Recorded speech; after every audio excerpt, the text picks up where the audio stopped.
자, 이번 시간은 우리 교재 411페이지 73회의 그 실무 이론 평가 문제를 같이 풀어보겠습니다. 여러분들이 이제 먼저 한번 풀어보셨기 때문에 제가 설명을 좀 빠르게 하도록 하겠습니다. 질문 있으시면은요, 언제든지 중간에도 질문하셔도 좋습니다. 재무제표 작성과 표시에 대한 설명으로 옳지 않은 것은, 우리가 앞에 문제에서는 재무상태표에 대한 설명으로 옳지 않은 거 한 번 나왔고, 또 손익계산서에 대한 설명으로 옳지 않은 거라는 문제가 하나 나왔는데, 73회에서는 그냥 재무제표라고 했어요. 재무제표라 는 것은 재무상태표, 손익계산서, 현금흐름표, 자본변동표, 주석 이 5가지를 통틀어서 하는 말입니다. 자, 1번. 자산은 원칙적으로 1년을 기준으로 유동자산과 비유동으로 분류한다. 그렇습니다. 1년 기준이라는 건 뭐냐면은 1년 내에 현금화가 가능할 것으로 판단된다 이런 얘기죠. 그러면 유동자산.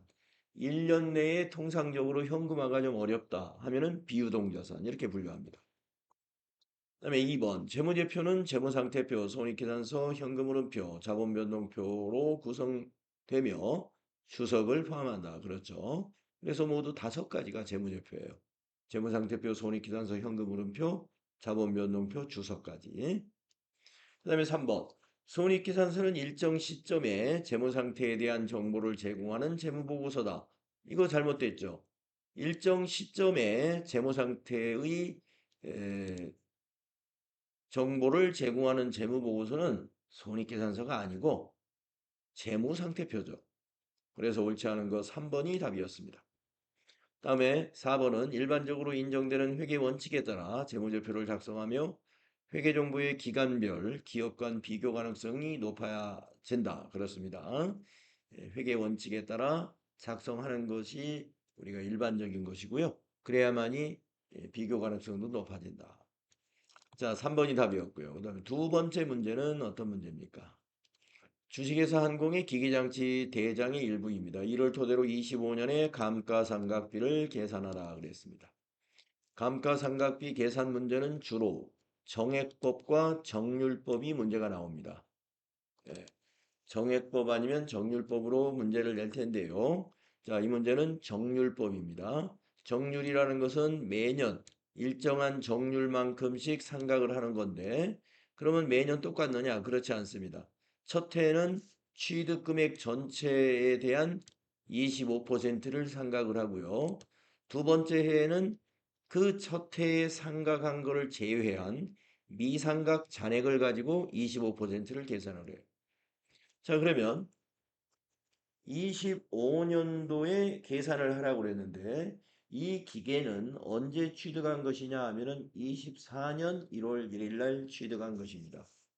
그러면 24년도에 1,500만 원에 대해서 25% 상각을 먼저 하고 나머지 미상각 잔액에다가 곱하기 25%를 해야 25년도에 상각비가 나오는 거예요. 그래서 이건 2번 계산을 하셔야 된다는 거죠. 그래서 여러분이 계산기를 딱 꺼내 가지고 1,500만 원 곱하기 정률 25% 이렇게 해 가지고 375만 원이 나오면 거기에서 이 1,500만 원에서 375만 원을 빼줘야 된다 이거예요. 1,500만 원에서 375만 원을 차감을 해줍니다. 그러면 남은 게 1,125만 원이 남죠? 이게 미상각 잔액이에요. 그래서 25년도에는 이것에 이 금액에 곱하기 정률 25% 똑같은 정률을 적용합니다. 그러면 281만 2,500원이 나오죠. 그래서 답이 3번에 있는 것입니다. 자, 정률법으로 만약에 계산하는 문제를 낸다 그러면요. 대개 취득한 첫 해를 계산하라고는 문제를 잘 안 내요. 너무 쉬우니까. 첫 해 거는 취득금액 곱하기 정률을 해버리면 나오거든요. 네. 뭐 그런 문제를 낼 수도 있지만 지금까지 그 기출문제를 봤을 때 취득한 첫 해 거를 계산하라는 문제는 하여튼 별로 못 봤습니다. 항상 두 번째 해 거를 계산하도록 문제를 내거든요. 그러니까 첫 번째 거를 계산해 가지고 그 감가상각비를 이 취득금액에서 빼주세요. 이거에서 빼줘요. 그러면 이제 그 빼준 금액을 우리가 미상각 잔액이라고 그래요. 미상각 잔액. 그 미상각 잔액에다가 정률을 다시 곱한 거예요. 그래서 두 번째 해 거를 또 계산합니다. 만약에 세 번째 해 거를 계산하라고 문제를 내면은요. 또 첫 번째 해에 상각한 거, 두 번째에 상각한 것을 더해서 이 취득금액에서 그걸 빼줘요. 그러면 그 나머지가 미상각 잔액이에요. 즉 장부 금액이죠. 장부 금액. 미상각 잔액은 장부 금액이라는 말과 같다고 보면 돼요. 거기에다 곱하기 25%. 그게 이제 세 번째 해. 이런 식으로 10년간 그렇게 계산한다는 거죠. 자, 그래서 여기는 25년도라는 건 두 번째 해이기 때문에 우리가 한 번만 계산해서 빼고 나머지 잔액으로 25%를 계산한 겁니다. 네. 자, 그래서 3번이 답이었습니다. 미상각 잔액 곱하기 정률입니다. 다음 세 번째 문제는 주식회사 한국의 재고자산 매입과 관련된 김 과장과 강 대리의 대화입니다. 가나에 해당하는 개정 과목으로 알맞는 거 그랬는데요. 자, 첫 번째 가는 뭐냐면은 매입한 상품 중 결함이 있는 것은 어떻게 처리했나 그러니까 결함이 미미하여 반품하지 않고 매입가에게 할인을 받았습니다. 자, 우리가 매입할 때 말이죠. 그 상품이 완전하지 않아 가지고 약간 결함이 있는데 판매를 못할 정도는 아니에요. 그렇지만 정품은 아니기 때문에 할인해서 팔아야 돼요. 그러면 가격을 깎아야죠. 그걸 우리가 매입 애누리라고 그래요. 애누리. 할인이 아닙니다.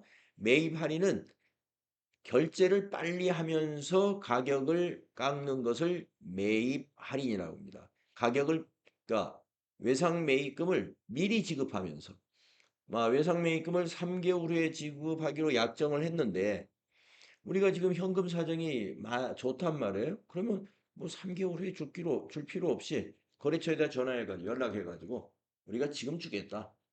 근데 지금 우리 단가 결정은 3개월 외상으로 단가가 결정된 거예요. 그러면 지금 갚으면은 현금 가격으로 조정을 해가지고 깎아야죠.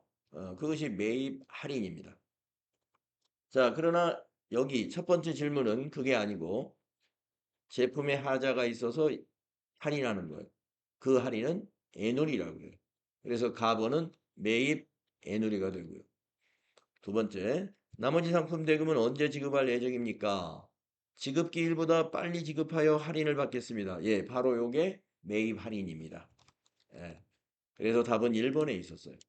그래서 여러분도 이 문제를 통해서 매입 애누리와 매입 할인 잘 구분하셔야 할 줄 알아야 됩니다.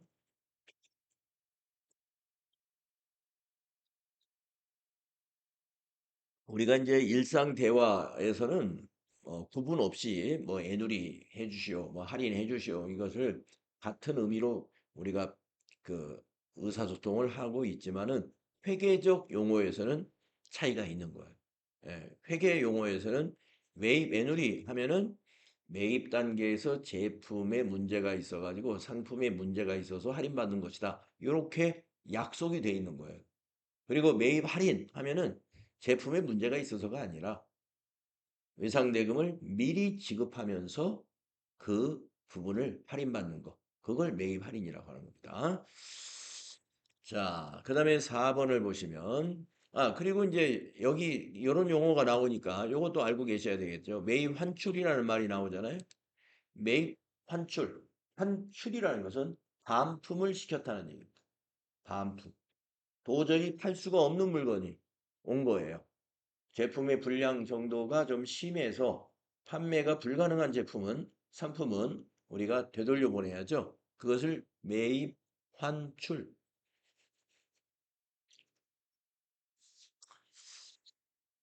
자, 그다음에 4번의 문제 보겠습니다. 업무용 건물에 중앙 집중식 냉난방기를 설치하여 건물의 가치가 증대되었다 이랬습니다.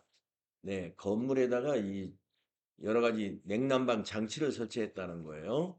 그래서 건물이 가치가 증대해 있다는 것은 우리가 건물의 가격이 증가했다 이 말이죠.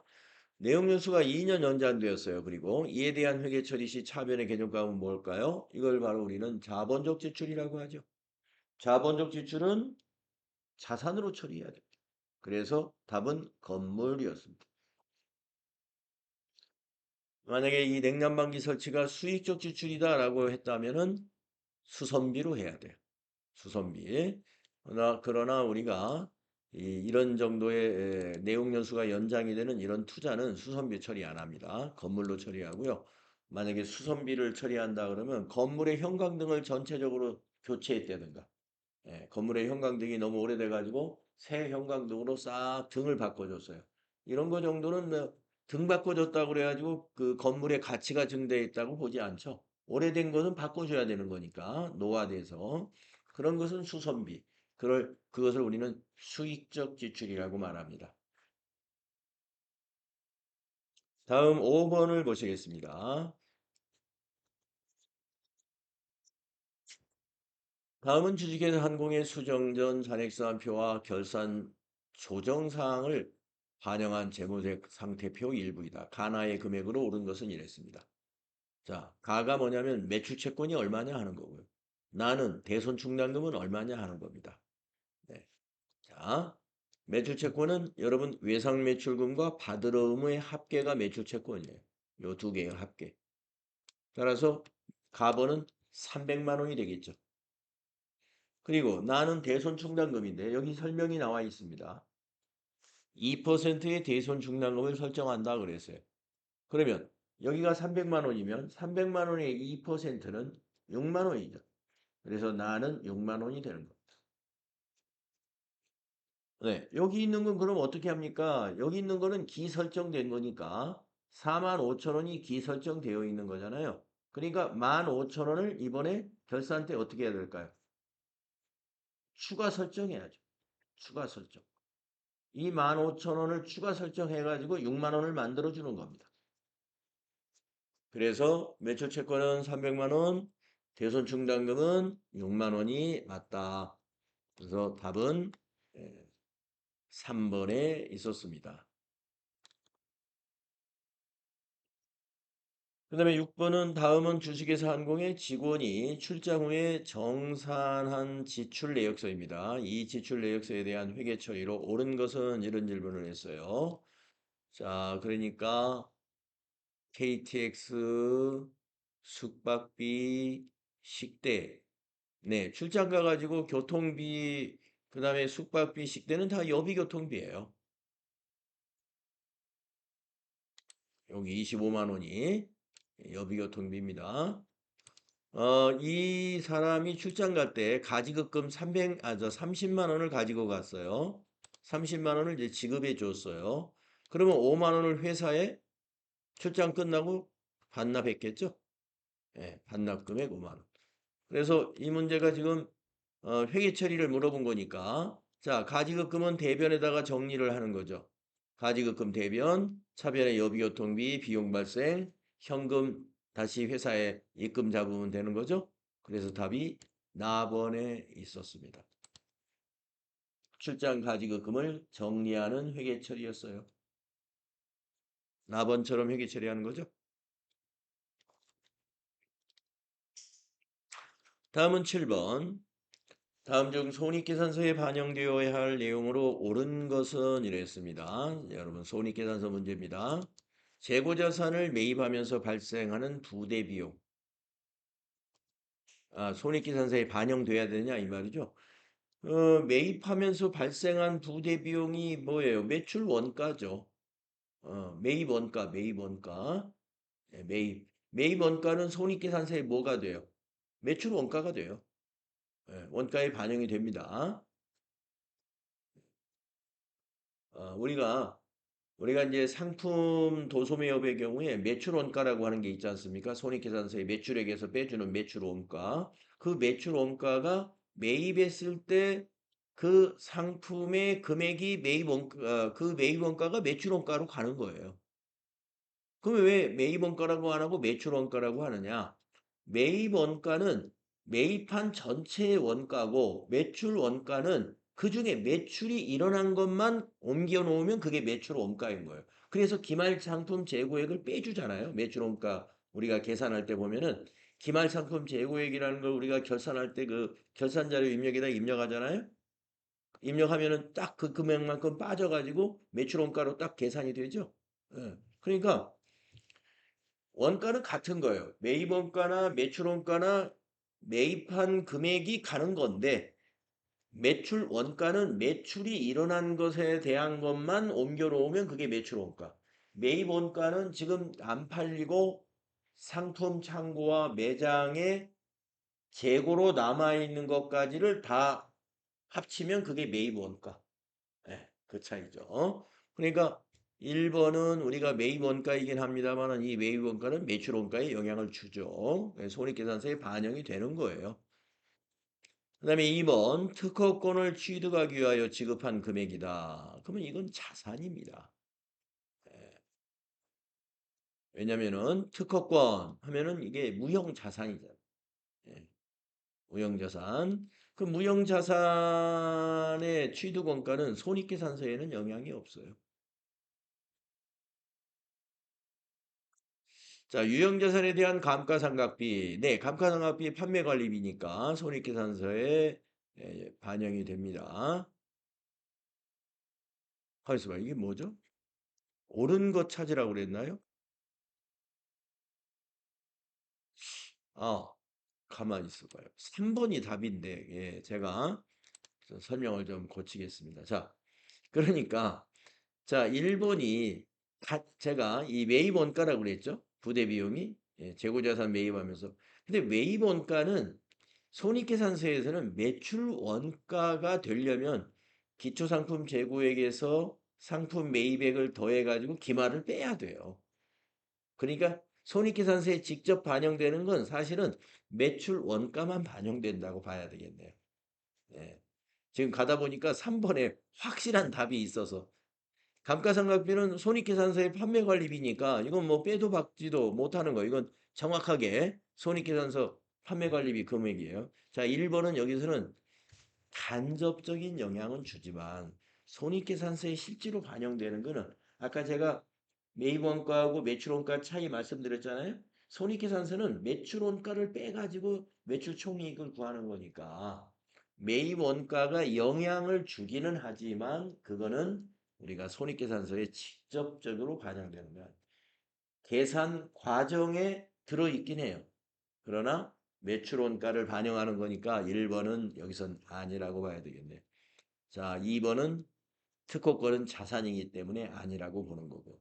4번 매도가능증권 평가 손익. 이건 자본입니다. 매도가능증권의 평가 손익은 자본 중에 기타 포괄 손익 누계액이라고 하는 것으로 분류하거든요. 그래서 이거는 손익계산서에 가지 않아요. 자본이기 때문에. 자, 그래서 손익계산서에 반영되는 것은 수익과 비용만 반영되는 것이다 해야 되니까 여기선 3번이다 해야 됩니다. 다음 8번. 다음 중 부가가치세법상 전자세금계산서에 대해 잘못 설명하고 있는 사람. 전자세금계산서. 자, 첫 번째 사람. 전자세금계산서를 지연전송할 경우에 가산세를 부담하여야 해. 그렇습니다. 지연전송 가산세가 있어요. 우리 FAT 1급 교재에서는 가산세 나열이 된 게 없었습니다만은 다음 교재 여러분 TAT 2급 교재를 나중에 받아보게 되는데 그때는 우리가 부가가치세 가산세 항목을 쭉 살펴볼 겁니다. 전자세금 계산서 지연전송 가산세는 공급가액의 0.3%라는 가산세가 있습니다. 맞았어요. 두 번째 사람. 모든 개인 사업자는 전자세금 계산서를 발급해야 해. 이게 틀렸어요. 개인 사업자 중에서는요. 종이 세금 계산서를 발급할 수 있는 사업자도 일부 있습니다. 1년간 우리가 면세, 과세, 공급가액이 8천만 원 미만이면은 종이세금계산서를 발급할 수 있어요. 개인 사업자. 자, 그래서 모든 법인 사업자는 다 전자세금계산서 발급해야 됩니다. 법인 사업자는. 그렇지만 개인 사업자는 아직도 종이 세금계산서 발급할 수 있는 사업자가 일부 있다. 그러니까 혜민이가 틀렸네요. 다음에 세 번째 사람. 작성 연월일을 전자세금계산서의 필요적 기재사항입니다. 맞았습니다. 다음에 발급일의 다음 날까지 전자세금계산서 발급 명세를 국세청장에게 전송해야 한다. 맞습니다. 다음 날까지 국세청에 전송해야 됩니다. 그래서 여기서는 혜민이가 틀렸다. 그래서 답이 2번이 돼야 되겠죠. 다음 9번 문제요. 부가가치세법상 재화의 공급에 해당하는 것. 재화의 공급에 해당되는 것, 즉 부가세가 과세되는 것을 말하겠죠. 저작권 양도, 저작권이 무형자산인데요. 양도하면은 재화의 공급이라고 합니다. 1번 답이었습니다. 만약에 여러분이 무형자산, 즉 저작권이라고 예를 들면 저작권을 임대하는 경우다 그러면은 재화가 아니라 용역이에요. 임대는 빌려주는 거죠. 임대라는 것은 그 임대 서비스에 해당이 되거든요. 그래서 용역이에요. 그래서 저작권을 임대하는 경우다. 그러면 이게 답이 될 수가 없어요. 왜냐하면 재화의 공급에 해당하는 것 물었기 때문에. 그래서 하지만 양도하는 거다 하면은 이 무형자산도 양도할 때는 재화로 봐요. 1번이 맞아요. 자, 2번. 사업을 위하여 대가를 받지 아니하고 다른 사업자에게 견본품을 인도한다. 견본품은 과세하지 않습니다. 공급으로 보지 않습니다. 다음에 양도담보의 목적으로 부동산을 제공하는 경우 이것도 공급으로 보지 않습니다. 상품권을 양도하는 경우 이것도 공급으로 보지 않습니다. 상품권이라는 것은요. 선수금 같은 성격이에요. 백화점 같은 매장에서 고객들에게 상품권을 판매한다. 그러면은 돈을 받고 종이만 준 거잖아요. 실제로 상품은 안 줬어요. 그렇기 때문에 그건 재화의 공급이 아닙니다. 그 상품권으로 나중에 물건하고 받고 갈 때 그때 재화의 공급으로 과세합니다. 그래서 상품권의 양도는 재화의 공급으로 보지 않는다. 답은 1번이었습니다. 저작권의 양도는 재화의 공급. 다음 마지막 문제. 다음은 의류 제조업을 영위하는 주식회사 한공의 매입 내용입니다. 이를 토대로 부가가치세법상 공제 가능한 매입세액을 계산하면 얼마인가? 이렇게 물어봤어요.